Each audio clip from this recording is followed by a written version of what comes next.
공부해 볼까요?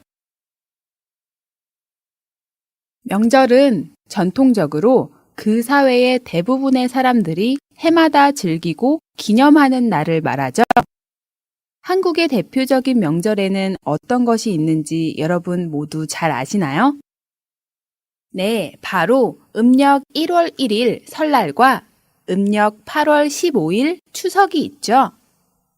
이런 대표 명절과 함께 나라마다 즐기는 축제들도 있는데요. 축제는 음악 축제, 눈 축제처럼 어떤 대상이나 분야를 주제로 하여 여는 큰 행사나 명절이나 특별한 날을 축하하여 신나게 벌이는 행사 같은 것을 말하죠. 국어에서는 이렇게 명절과 축제를 주제로 함께 공부해 볼 거예요. 준비가 되셨나요? 먼저 오늘 배울 단원의 제목을 크게 읽어볼까요? 복 많이 받으라고 덕담을 하죠. 덕담은 남이 잘 되기를 비는 말인데 주로 새해에 많이 나누는 말이라고 1단원 문법 예문에서 공부했었죠. 설날에 보통 어른들이 아랫사람들에게 좋은 말을 해주는데 그건 바로 상대방이 복을 많이 받으라는 의도로 그렇게 한다는 의미입니다. 여러분 나라에도 이런 풍습이 있을 것 같은데요. 여러분은 지난 설날에 어떤 덕담을 나누셨나요? 이렇게 덕담은 나누다 라는 동사와 함께 쓰여서 덕담을 나누다 이렇게 사용됩니다. 자, 그럼 이제 책 336쪽의 그림을 볼까요? 1단원에서는 한국의 설날 명절에 대해서 자세히 알아볼 건데요. 먼저 첫 번째 그림을 보면 설날의 풍습을 보여주고 있는데요. 가족들이 모두 한복을 예쁘게 차려입고 나이 어린 자녀들이 어른들께 인사를 드리는 모습이 그려져 있네요. 이렇게 앉아서 허리를 숙여 어른들께 인사를 하는 것을 절이라고 합니다. 특히 설날 아침에 새해가 된 것을 축하드리면서 새해 한 해 동안 건강하시고 복 많이 받으시길 바라면서 드리는 절을 세배라고 해요. 이렇게 어른들께 세배를 드리면 어른들은 아랫사람들에게 건강해라, 복을 많이 받아라와 같은 덕담을 해주면서 세뱃돈을 주기도 한답니다. 세뱃돈은 보통 아직 일을 하지 않는 아이들이나 학생들에게 주는 건데요. 나이가 많고 일을 해도 어른들이 주시면 세뱃돈을 받기도 한답니다. 이건 가족마다 조금씩 달라요. 두 번째는 명절 하면 빼놓을 수 없는 음식에 대한 그림이네요. 무슨 음식인가요? 네, 바로 설날에 한국 사람들이 꼭 먹는 음식, 떡국입니다. 여러분도 떡국을 드셔보셨나요? 떡국은 하얀 쌀로 만든 가래떡을 얇게 썰어서 맑은 고기장국에 넣어 끓인 음식인데요. 설날 조상들께 올리는 제사인 차례를 지낼 때 상에 올리고 차례를 지낸 후에는 가족들이 모여서 이 하얀 떡국을 나누어 먹습니다. 이런 하얀 떡으로 만든 떡국을 설날에 먹는 이유는 지난 해가 가고 새해를 맞이하는 날은 깨끗하고 엄숙해야 한다는 뜻에서 생겨났다고 하네요. 한국에서는 특히 설날 아침에 떡국을 먹어야 나이를 한 살 먹게 된다는 말이 있을 정도로 떡국은 새해를 맞이하는 전통 명절인 설날에 한국 사람들이 꼭 먹는 가장 중요한 명절 음식입니다. 다음은 가족과 친척들이 다 모이는 명절에 빠질 수 없는 것, 바로 놀이에 대한 그림이네요. 설날에 하는 한국의 전통 놀이는 무엇이 있을까요? 네, 그림에서처럼 온 가족이나 동네 사람들이 다 같이 모여서 윷놀이를 하기도 합니다. 윷놀이는 윷이라는 작고 둥근 나무 조각 4개를 던져서 결승점까지 먼저 오면 이기는 전통놀이인데요. 한국에서는 명절에 누구나 즐기는 대표적인 전통놀이입니다. 자, 그럼 마지막 네 번째 그림도 한번 볼까요? 고속도로 풍경인데요. 도로에 자동차가 가득 차 있네요. 왜 그럴까요? 네, 맞습니다. 설날을 고향에서 보내기 위해서 고향으로 가는 사람들로 도로가 꽉 막혀 있는 거죠. 한국에서 설날 명절은 3일 연휴인데요. 보통 이 연휴가 시작되기 전부터 고향에 돌아가서 설날을 보내려는 사람들이 많기 때문에 보통 때보다 훨씬 더 길이 막힙니다. 그래도 모두 즐겁고 설레는 마음으로 고향과 가족을 찾아가는데요. 왜 그럴까요? 최대 명절 설날에 가족들이 모두 모여서 새해를 축하하고 정을 나누기 위해서겠죠. 여러분 나라의 새해 첫날은 어떤가요? 보통 무엇을 하고 또 무엇을 먹나요? 자, 그럼 이제 책의 대화를 한번 같이 볼까요? 먼저 본문의 대화를 한번 들어봅시다.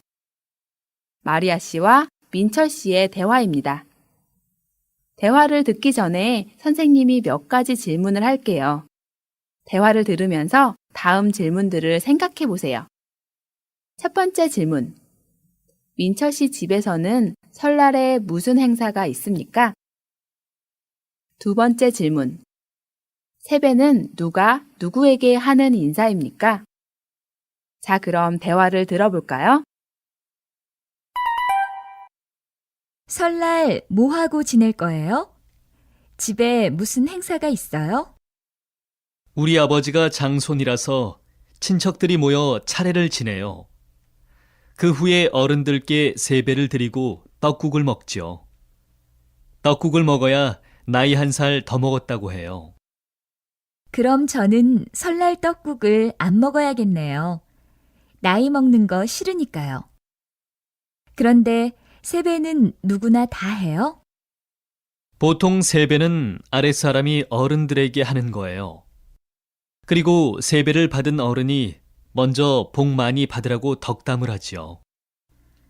우리는 가족, 친지들과 음식을 나눠 먹고 게임을 한다든가 관심사에 대한 얘기를 한다든가 해요.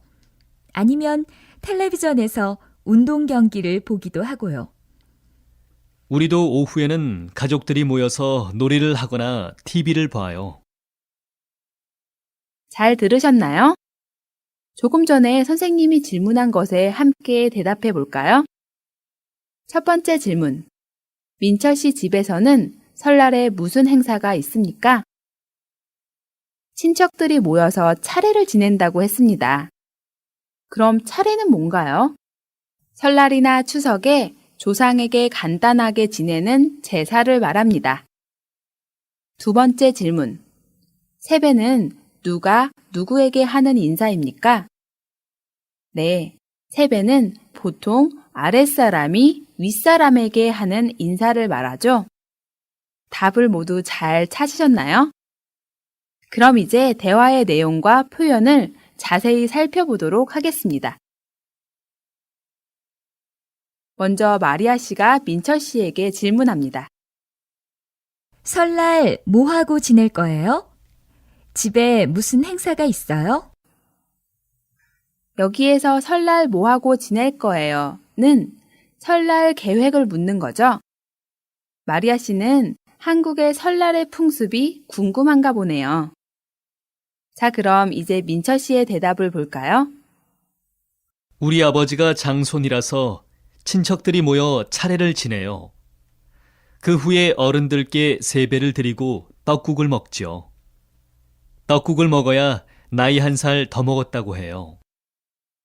민철 씨가 한국의 설날 풍습과 음식까지 다 얘기를 해주네요. 민철 씨 집에 친척들이 모두 모여서 차례를 지낸다고 했는데 차례는 조상들을 위해 정성껏 만든 음식을 차리고 돌아가신 분들을 위해 절을 하는 간단한 의식입니다. 그런데 왜 민철 씨 집에서 친척들이 모여 차례를 지내죠? 네, 바로 민철 씨 아버지가 그 집안의 장손이기 때문이라고 했어요. 여러분, 장손이 무슨 뜻인지 아시나요? 한 집안에서 가장 맞이인 첫째 손자를 말합니다. 한국에서는 장손이 그 집안의 제사를 책임지고 모시는 풍습이 있습니다. 그래서 돌아가신 할머니, 할아버지를 추모하는 제사나 명절 때 지내는 차례는 장손의 집에 가족과 친척들이 모두 모여서 지냅니다. 그렇게 조상님들께 먼저 새해 인사를 드리는 차례를 지낸 후에 또 집안의 어른들께 세배를 드리고 그 다음에 모두 같이 앉아서 떡국을 나누어 먹습니다. 그런데 여기서 떡국을 먹어야 나이 1살 더 먹었다고 해요 라는 재미있는 말이 있네요. 떡국은 설날 대표 음식인데 새해가 지나면 나이가 1살 더 많아지기 때문에 새해인 설날에 떡국을 먹어야 나이를 1살 더 먹는다는 말을 합니다. 나이는 음식도 아닌데 왜 먹는다고 했는지 이해가 되시나요? 나이를 먹는다는 말은 나이가 많아진다는 의미입니다. 그래서 나이가 더 드는 것을 싫어하는 사람은 농담처럼 떡국을 안 먹는다 라는 말을 하는 사람도 있습니다. 이어서 마리아 씨가 말합니다. 그럼 저는 설날 떡국을 안 먹어야겠네요. 나이 먹는 거 싫으니까요.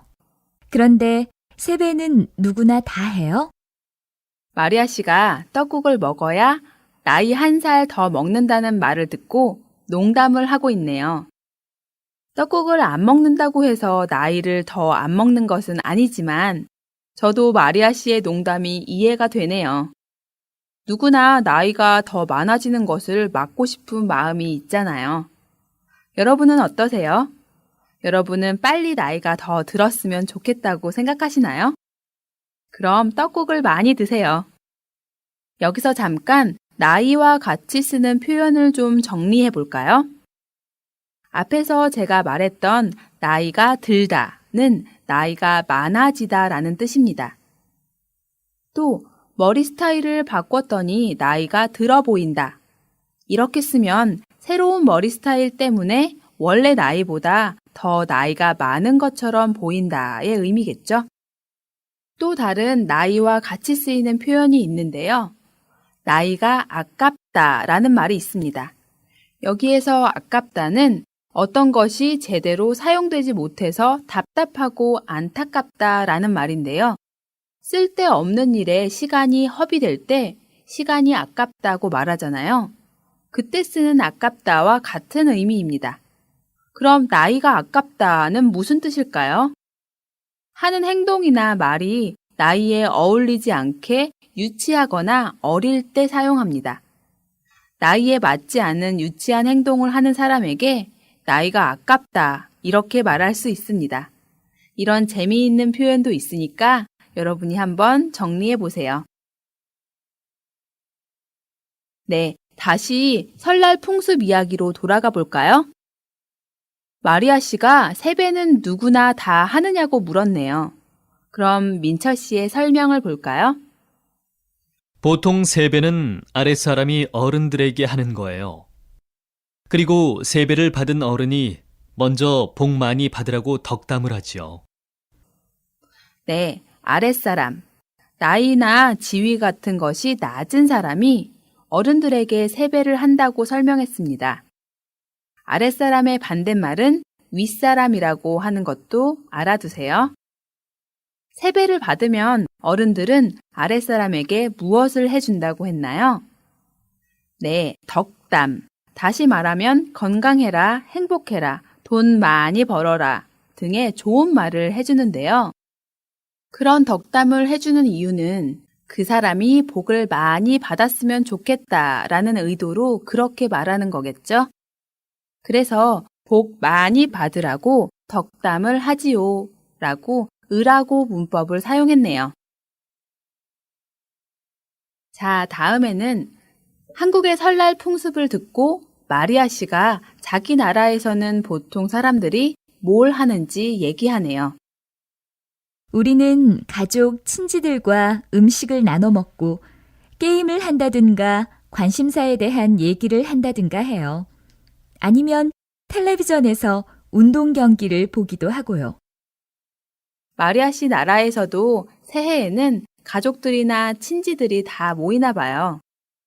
여기서 친지는 서로 잘 알고 친근하게 지내는 사람이라는 의미입니다. 이 사람들도 새해 같은 명절엔 가까운 사람들이 모여 같이 음식도 먹고 관심사, 관심 있는 일에 대해 이야기를 나누면서 새해를 보내는군요. 여기에서 마리아가 새해에 하는 일들을 예를 들어서 말하면서 게임을 한다든가 관심사에 대한 얘기를 한다든가 해요. 라고 말했네요. 지난번에 배운 문법을 잘 사용했네요. 이 말을 듣고 민철 씨도 말합니다. 우리도 오후에는 가족들이 모여서 놀이를 하거나 TV를 봐요. 설날 아침에는 전통 풍습에 따라 차례를 지내고 세배도 하고 덕담을 나누고 떡국을 먹지만 그 이후에는 가족들이 함께 놀이를 하거나 텔레비전을 보면서 시간을 보낸다고 했습니다. 놀이는 윷놀이 같은 전통 놀이를 하는 사람들도 있지만 요즘 젊은 사람들이 즐기는 다양한 게임을 하기도 하고 편하게 쉬면서 설날을 보내기도 하는 것 같아요. 아니면 다른 친척집들을 방문해서 새해 인사를 드리는 사람들도 많고요. 요즘에는 설날 연휴를 이용해서 가족끼리 여행을 가는 사람들도 많이 늘었어요. 자, 여기까지 대화를 하나하나 살펴봤습니다. 그럼 이제 설날 명절과 관련된 어휘들을 정리해 볼까요? 책을 보시면 8개의 단어가 있네요. 덕담, 설날, 설빔, 성묘, 세배, 차례, 귀성객, 세뱃돈. 대부분의 단어는 앞에서 대화를 공부하면서 그 의미를 모두 살펴봤는데요. 처음 나오는 단어들도 몇 개 있네요. 그럼 먼저 설빔은 무슨 뜻일까요? 설을 맞이해서 새로 준비하는 옷이나 신발 등을 말합니다. 보통 부모들이 아이들에게 설빔을 많이 사주죠. 그리고 성묘는 명절 때 조상님들의 산소, 묘를 방문해서 인사를 드리고 돌보는 것을 말합니다. 다음으로 귀성객은 명절 때 고향으로 돌아가는 사람들을 말합니다. 명절 때는 누구나 고향에 가고 싶어 하니까 기차역이나 고속도로가 귀성객들로 가득하죠. 다음 세뱃돈은 뭔지 아시겠죠? 설날 세배를 받은 어른들이 아랫사람, 주로 나이 어린 사람들에게 주는 돈을 말합니다. 이 밖의 단어들은 의미를 모두 아시죠? 1번 연습은 단어와 그 의미를 연결하는 연습이니까 이 연습을 하면서 각각 단어의 의미를 다시 정확하게 정리하면 좋겠습니다. 여러분이 직접 완성해 보세요.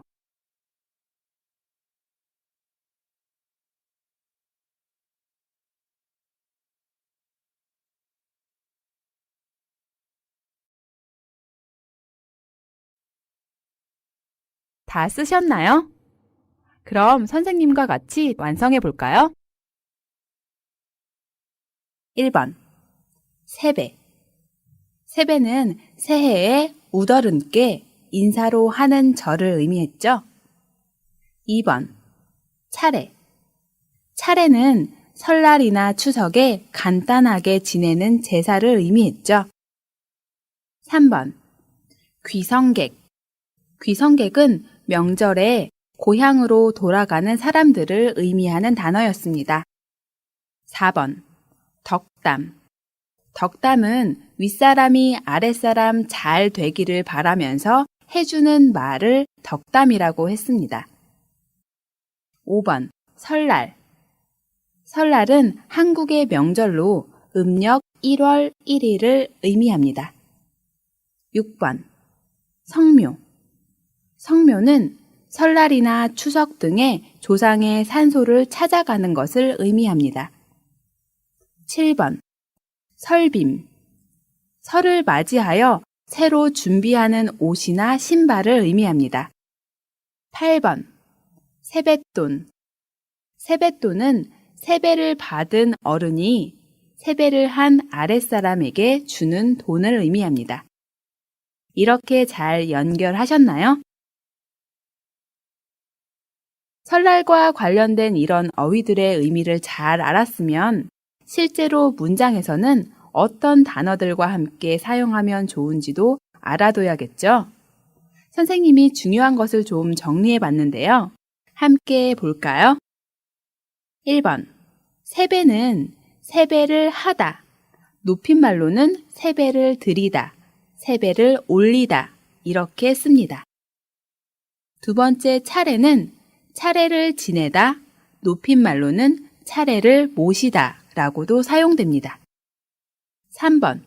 귀성객이 명절에 고향으로 돌아가는 사람들이라면 명절이 끝나고 다시 서울로 돌아오는 사람들이 있겠죠? 그런 사람들을 귀경객이라고 부르는 것도 알아두시면 좋겠습니다. 덕담은 덕담을 하다, 덕담을 나누다, 덕담을 주고받다 라고 많이 쓰입니다. 설날하고 관련해서 알아두면 좋은 표현은 설을 쇠다입니다. 여기에서 쇠다는 명절이나 기념일을 맞이하여 지낸다의 의미로 자주 쓰는 단어입니다. 설을 쇠다는 설 명절을 지내다, 설 명절을 보내다의 의미로 이해하시면 되겠습니다. 6번. 성묘는 성묘를 하다, 성묘를 가다 이렇게 쓰입니다. 7번.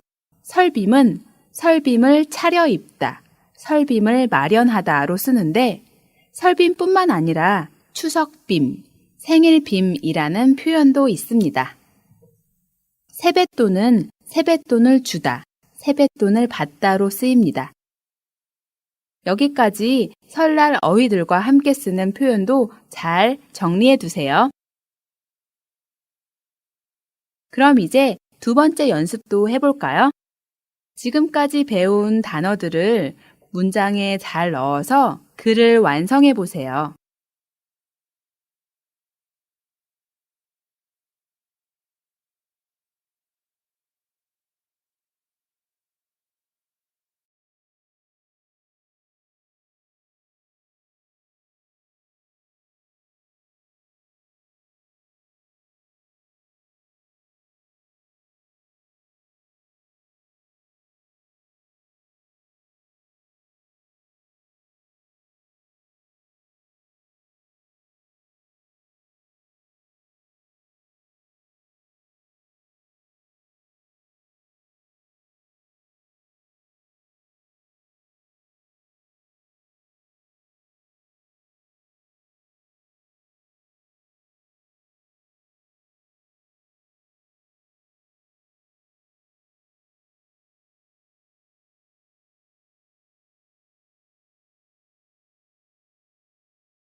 잘 넣어 보셨나요?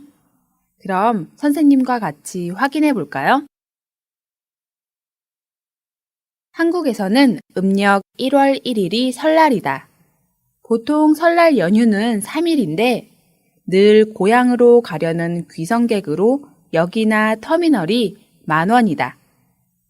설날에 고향에 가는 사람들은 새 옷이나 신발 같은 설빔을 준비하고 가족과 친지들에게 줄 선물을 마련하느라 분주하다. 설날 아침에는 가족들이 모여 차례를 지내는 집들이 있다. 차례를 지낸 후에 어른들께 세배를 드리는데 이때 어른들은 새해에 더 잘 되기를 바라는 마음에서 덕담을 해주신다. 그리고 아이들에게는 세뱃돈을 준다. 세배가 끝나면 가족들이 모여 앉아 떡국을 먹는데 이걸 먹으면 나이를 한 살 더 먹는다고 한다. 그리고 그 후에 조상들에게 인사를 드리러 성묘를 하러 가는 사람들도 있다. 이렇게 내용에 맞는 어휘를 쓰면 되겠죠? 내용은 계속 반복적으로 나와서 따로 설명하지 않아도 다 이해가 되셨으리라 생각합니다. 이 내용 중에 단어 몇 개만 살펴볼게요. 만원이다는 아주 많은 사람들로 복잡하고 붐빈다는 의미입니다. 그래서 세일 기간에는 백화점이 10,000원이다. 엘리베이터가 10,000원이다. 이렇게 사용할 수 있습니다. 또 분주하다는 아주 바쁘다는 의미로 수업이 시작되기 전 학생들은 발표 준비로 분주하다 라고 사용할 수 있겠죠?